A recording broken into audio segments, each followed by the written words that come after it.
Serre France, le réseau de conseil et d'expertise comptable présente Parole d'expert. Serre France, partenaire de la performance des chefs d'entreprise.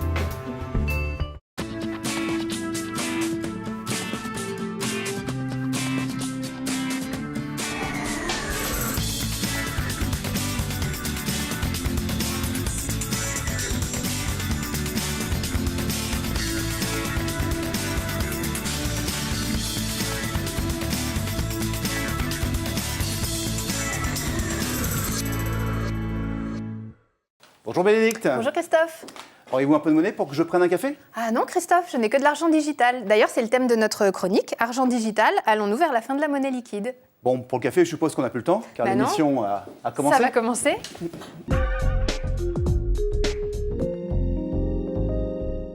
En quelques années, les cartes bancaires se sont imposées comme le moyen de paiement privilégié des consommateurs français. Plus de 60% des transactions s'effectuent aujourd'hui par carte. Le chèque représente moins de 8% des règlements.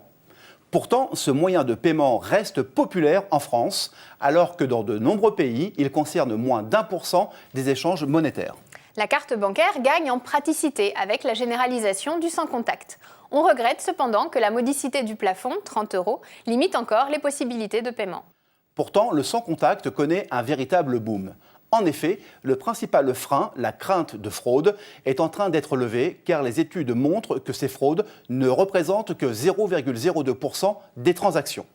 Par ailleurs, la possibilité de plus en plus généralisée d'utiliser la carte sans minimum, donc dès le premier euro, va directement concurrencer les paiements en espèces. En Suède, ils ne représentent pas plus de 10% des règlements dans les commerces.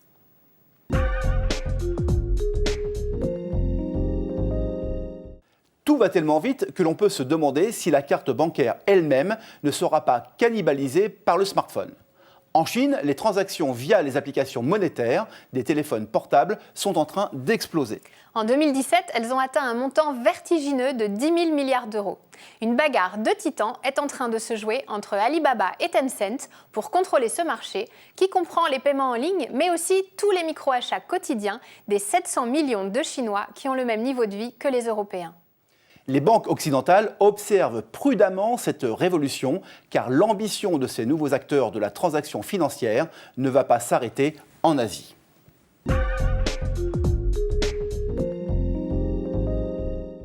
Quelles seront donc les conséquences de ces nouveaux modes de paiement pour les commerçants et plus globalement pour tous les professionnels recevant du cash de la part de leurs clients ?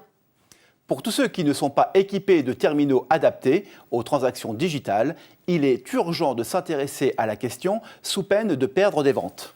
Pour les réseaux bancaires, il conviendra de proposer des offres très efficaces aux clients commerçants, sans espérer beaucoup facturer le service, car la concurrence d'autres gestionnaires de monnaie digitale va être très intense. Les paiements liquides abolis, on peut légitimement penser que la fraude pourrait diminuer. Sur ce point, l'avis des spécialistes est très mitigé. Il y a déjà longtemps que les réseaux de délinquance financière se sont adaptés à ces nouvelles technologies de paiement. Nous continuerons à observer la généralisation de l'argent digital et reviendrons sur ce sujet si c'est nécessaire. En attendant, rendez-vous dans un mois pour de nouvelles paroles d'experts.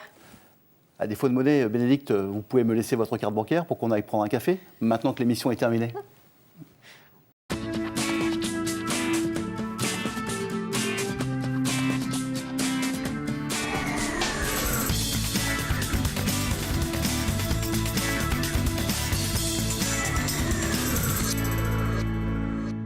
Serre France, le réseau de conseil et d'expertise comptable vous a présenté Parole d'expert. Serre France, partenaire de la performance des chefs d'entreprise.